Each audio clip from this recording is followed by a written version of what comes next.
Prioritizing and managing time effectively. To manage your time more effectively, you need to first know how to prioritize effectively.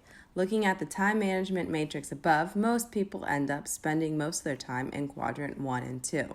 The goal here is to spend most of your time doing quadrant 2 tasks. These are typically tasks that you know are beneficial, but most people avoid, like working out or creating a business plan. Whether it be in your personal life or professional setting, utilizing the time management matrix can be a huge asset. Rather than writing down tasks on a to-do list, you can utilize a matrix to make sure you have your quadrant 2 task at the top of your list.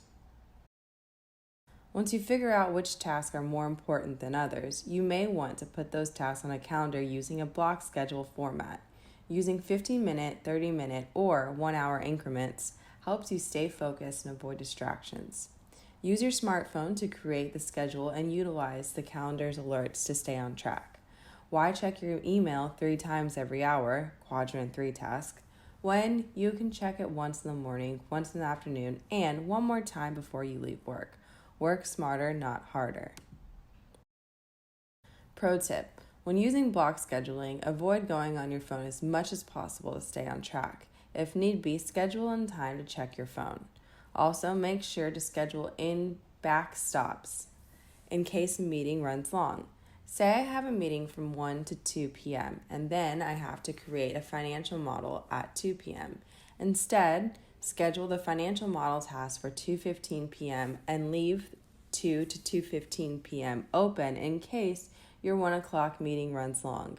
Leaving room in your schedule for flexibility will help avoid burnout and will leave you feeling less stressed. Not sure where you spend most of your time? Don't worry, you're like most people. The best way to figure out is to track your tasks throughout the day. Be honest with yourself. From here, it's all about moving towards quadrant 2 at a pace that's best for you. And don't forget to join us for our open mic series. Every Wednesday and Friday from 8 a.m. to 6 p.m. Central Time, we answer your questions on cloud computing.